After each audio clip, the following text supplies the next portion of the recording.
Hello everyone, welcome back to my YouTube channel trading time. आप सभी का एक न्यू डेली एनालिसिस की वीडियो में स्वागत है।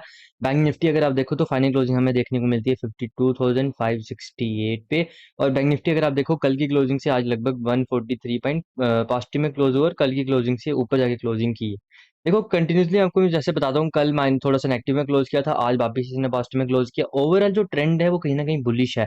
और इसके साथ साथ मैंने आपको एक चीज एक बताई थी कल की, निफ्टी 50 को भी कंटिन्यूसली वॉच करो, क्योंकि निफ्टी 50 जिस साइड की मूवमेंट करेगा बैंक निफ्टी उसके ज्यादा अगेंस्ट जाता नहीं है। निफ्टी 50 आप देखो कंटिन्यूसली ऑल टाइम हाई पे ऑल टाइम हाई लगाता जा रहा है। अगर निफ्टी 50 यहीं पर मूवमेंट सस्टेन करता है तो बैंक निफ्टी भी आपको फिर से ऑल टाइम हाई क्रॉस करते हुए दिख सकता है। देखो पहले नंबर तो आपको कुछ भी एक्सपेक्ट या जज करके नहीं चलना। आपने सिर्फ मार्केट को उसकी डायरेक्शन के अकॉर्डिंग जिस जिस डायरेक्शन में फ्लो हो रहा है उसी डायरेक्शन में आपने या उस फ्लो में आपने उसी में आपने एंट्री लेनी है, वहीं पर आपका पैसा बनेगा। नहीं तो अगेंस्ट अगर जाओगे तो आप ट्रैप ही होगे। आप समझो बैंक निफ्टी अगर देखो तो कंटिन्यूसली ना एक अच्छी खासी रेंज में एक अच्छी खासी इसने रेंज बना दी है। जितनी बड़ी रेंज होती है, जितने दिन बैंक निफ्टी और इस रेंज के बीच ट्रेड करेगा उतनी बड़ी आपको मोमेंटम देखने को मिलेगा। देखो आपको एक्सपेक्ट नहीं करना है कि कल वो जो ये रेंज ब्रेक करेगा या परसों करेगा, कल एक्सपायरी है तो कल कर सकता है। हाँ, एक्सपायरी वाले दिन चांसेस थोड़े ज्यादा रहते हैं, प्रोबेबिलिटी रहती है कि कल आपको मूवमेंट मिल सकती है, क्योंकि कंटिन्यूसली अगर आप देखो तो यहाँ पर इसने 3 दिन से एक छोटी सी रेंज बना दी है। अगर एक डेली बेसिस पे रेंज देखा जाए, इंट्राडे के बेसिस पे रेंज देखा जाए, तो आपको छोटी सी मूवमेंट या अपर एंड के पास या लोअर एंड के पास सस्टेन करेगा तो आपको देखने को मिल सकती है। नीचे जो अब देखो bank Nifty day time frame में नीचे वाला जो इंपॉर्टेंट लेवल है 52,000 का साइकोलॉजिकल लेवल है। ऊपर वाली साइड जो इंपॉर्टेंट लेवल है 53,000 का साइकोलॉजिकल लेवल है। अगर इस साइकोलॉजिकल लेवल्स के ऊपर या नीचे कहीं भी क्लोज करता है तो उस डायरेक्शन में आपको बड़ी मूवमेंट देखने को मिल सकती है, बिग मोमेंटम देखने को मिल सकता है। बस शर्त ये रहेगी कि डेली बेसिस में आपको क्लोजिंग मिलनी चाहिए और अगले दिन जो मार्केट मोमेंटम करेगा तो वो बुलिश प्राइजेक्शन के साथ करना चाहिए। देखो पहले नंबर आपको समझना पड़ेगा, एक चीज आप समझ लो। अब देखो क्या होता है ना, आप खुद से आप अपने एनालिसिस पे बिलीव नहीं करते हो, आप दूसरों को आके देखते हो, खुद पे बिलीव नहीं करते हो। स्टार्टिंग के 6-7 महीने आप दूसरों को देख सकते हो, यूट्यूबर्स को देख सकते हो या पढ़ सकते हो, लर्न कर सकते हो। पर उसके बाद आपको अपने ऊपर बिलीव करना पड़ेगा। सब बिलीव का खेल है, प्रोबेबिलिटी का खेल है, एज का खेल है। यहाँ पर देखो ना, मेरे को क्या लॉस तो मेरा भी हो सकता है, आपका भी हो सकता है। कोई कंफर्म थोड़ी है कि कोई सेबी आ रहे हैं या कुछ है तो वो उसको उसका भाई वो ट्रेड देगा तो वो प्रॉफिटेबल ही जाएंगे। 10 में से सबके 7 या 8 ट्रेड ही चलेंगे, मैक्सिमम 9 चल जाएंगे, एक तो लॉस होगा। जब आप हायर इसको देखोगे, जब आपके 100 ट्रेड्स के अकॉर्डिंग देखोगे तो 90 ट्रेड ही आपके ठीक होंगे, 10 ट्रेड आपके लॉस होंगे ही होंगे। तो उन 10 ट्रेड्स के लॉस को बचाने के लिए आपको risk management, money management continuously follow करना ही पड़ेगा। अब इस टाइप के मार्केट कंडीशन में देखो, जैसे कल एक्सपायरी भी है, अगर बैंक निफ्टी कल मूवमेंट करता है 5 मिनट टाइम फ्रेम में देखते हैं कि पहले बैंक निफ्टी ने किस टाइप की मूवमेंट किया। आज अगर देखो, मैं कंटिन्यूसली एक चीज बताता हूँ कि हर रोज ट्रेड मिले ऐसे इंपॉर्टेंट भी नहीं है, और आपने हर रोज ट्रेड लेने के लिए यहाँ पर आना नहीं है। देखो आपको पहले नंबर ना कुछ रूल्स फॉलो करने पड़ेंगे। जैसे आपको फिक्स टाइम तक ही मार्केट को ट्रेड करना चाहिए। आप क्या करो, अपना 1 से 2 घंटे निकाल दो। आप पूरे दिन मार्केट में बैठे रहते हो, उस वजह से क्या होता है, खासकर साइडवेज, जब मार्केट साइडवेज रहता है ना, उस दिन क्या होता है, मैक्सिमम केसेस में आपको बड़े लॉस होने की प्रोबेबिलिटी बढ़ जाती है। क्यों, क्या चक्कर क्या रहता है उसमें, आप कहीं ना कहीं कोई ट्रेंड लाइन लगा के या कुछ लगा के, कोई भी प्रोजेक्शन लगा के आप उसमें एंट्री ले लेते हो। फिर मार्केट आपको पूरे दिन आपका प्रीमियम खाता रहता है, खाता विजिट कर पाते हो, और ना ही आपको फिर उस ट्रेड से निकल पाके जब पूरे मार्केट को सिस्टम को बंद कर पाते हो। आप करने लग जाते हो एवरेजिंग।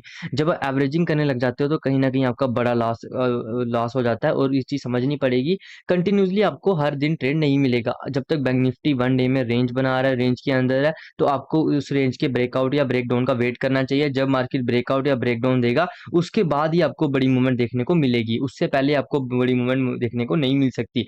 और इंट्राडे के बेसिस में अगर बैंक निफ्टी रेंज के अंदर है तो प्रीमियम में बड़ा ज्यादा इफेक्ट आता है, खासकर जब मार्केट बैंक अगर एक्सपायरी वाले दिन हो, जैसे कल है।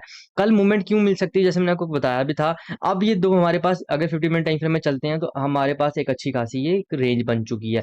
तो जितनी बड़ी रेंज उतनी बड़ी मूवमेंट, जा तो इस रेंज के लोअर एंड के पास आके ट्रेड करे, या इसके अपर एंड के पास आके ट्रेड करे, बीच में कहीं खुलेगा ना तो फिर आप फिर से ट्रैप हो जाओगे। अगर आपने इस चीज को एक्सपेक्ट कर लिया कि यार इधर खुलने का क्रॉस कर ही लेगा, यहाँ तो क्रॉस कर ही लेगा, यहाँ पर कुछ प्राइस एक्शन बनने दो, कुछ रेंज बनने दो, कुछ सस्टेनेंस मिलने दो, उसके बाद ही एंट्री लेनी है। अगर उससे पहले एंट्री लोगे तो आप ट्रैप ही होगे। ये चीज आपको समझ के चलना पड़ेगा। नीचे वाली साइड जब तक मार्केट यहाँ सस्टेन नहीं करेगा, यहाँ पर इस पर्टिकुलर पॉइंट पे सस्टेन करने देना।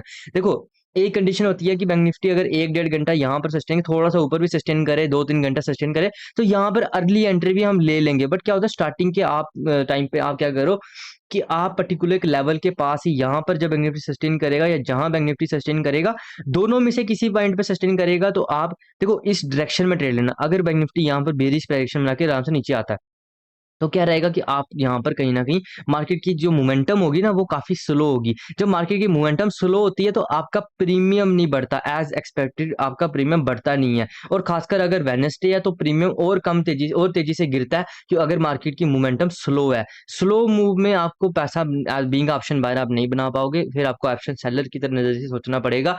बीच रेंज में जो ख़ासकर रेंज के बीच जो पैसा ज़्यादा बनाते हैं वो सेलर्स ही रहते हैं। रेंज के बाहर जब मार्केट आता है, एक ट्रेंड में मार्केट आता है तो ऑप्शन बायर के लिए वो लकी डे रहता है। देखो कल एक्सपायरी है, मूवमेंट मिल सकती है, प्रोबेबिलिटी ज़्यादा बट लेवल का वेट करना यहाँ पर कहीं न कहीं अगर थोड़ा-सा गैप अप भी खुलता है, तो यहाँ पर बुलिश प्राइस एक्शन ही बनेगा तभी मैं ट्रेड लूँगा। बट एक चीज़ आपको समझनी पड़ेगी, मार्केट कुछ कई बार अनएक्सपेक्टेड भी चलता है, तो आपको ये भी अपने माइंड में रखना पड़ेगा। जैसे कि आज क्या हुआ, गैप डाउन खुला, गैप डाउन खुलने के बाद पहली कैंडल इतनी बाइंग कैंडल बन गई, उसके मार्केट ने पूरे दिन उसके थोड़ा-सा उसके ऊपर गया, थोड़ा वहीं पर आके ट्रेड किया, उसका कोई मूवमेंट ही नहीं की। इस दिन देखो तो बैंक निफ्टी ने यहाँ पर एक कैंडल मूवमेंट की, उसके बाद कहीं न कहीं पूरे दिन ऐसे साइडवेज रहा। तो कहीं न कहीं आपको समझना पड़ेगा कि आपने जो भी एक्सपेक्ट किया है वो ऐसा रियल में होगा वो ज़रूरी नहीं है। तो आपको कहीं न कहीं प्रोबेबिलिटी के हिसाब से सोचना पड़ेगा। आपके माइंड में हमेशा एज के तौर पे रहना चाहिए। अब आपको स पता होना चाहिए technical analysis is just like a flip of coin. तो आपको जब आप कैसीनो की तरह सोचोगे, आपको एक सिर्फ़ एक एज चाहिए। आपको बस उस ट्रेड को जो आपका सेटअप आपके टेक्निकल एनालिसिस आपको एंट्री दे रहे हैं, उसमें आपने ट्रेड करना है। जब आप अपने इमोशंस को कंट्रोल कर पाओगे, कैसे करोगे? मार्केट से पहले नंबर थोड़ा-सा आप थोड़ा डी अटैच हो जाओ। डी अटैच का मतलब क्या है? पूरे दिन मार्केट देखने की कोई ज़रूरत नहीं है। आप क्या करो, अपने अपने अकॉर्डिंग 1 या 2 घंटा जितने टाइम आप फ़ोकस रह पाते हो उसी टाइम पे आप ट्रेड करो। चाहे वो 1 घंटा सुबह का हो, शाम का हो। जब आप फ़ोकस रह पाओ, आपको लगता है कि यार मैं 1 घंटा फ़ोकस ही रह पाता हूँ, तो आप 1 घंटा ही पहले शुरू करो। अगर आपको लगता है 20 मिनट रह पाता हूँ या 30 मिनट, मिनिमम 30-40 मिनट तो रखो ही। उससे पहले तो ट्रेड बनता भी नहीं है। अगर 9:15 से लेके साढ़े 10 तक कर पा रहे हो, सबसे बेस्ट ये रहता है। इस टाइम फ्रेम में आपके 70 टू 80% ट्रेड बन जाते हैं। अगर मार्केट में ट्रेड बनना होता है 70 से 80% ट्रेड साढ़े 10 से पहले-पहले बन जाते हैं। पूरे दिन बैठोगे, सुबह का प्रॉफ़िट होगा, वो भी आप देके जाओगे और ओवर ट्रेडिंग के शिकार भी हो सकते हो। और कहीं न कहीं जो सबसे बड़ा इफ़ेक्ट पड़ता है, वो पड़ता है माइंडसेट पे। माइंडसेट पे कंटिन्यूअसली काम करो, अपने माइंड को स्टेबल रखो, इमोशंस पे कंट्रोल रखो और डिसिप्लिन रूल्स जो आपने रूल्स बनाए हैं, उन रूल्स को फ़ॉलो करो। तभी आप एक कंसिस्टेंट विनर बन पाओगे। आप उस इनकम पे जनरेट कर पाओगे, जो आप मंथली बेसिस पे यहाँ से ट्रेडिंग से कमा पाओगे। Thanks for watching this video. Have a nice day.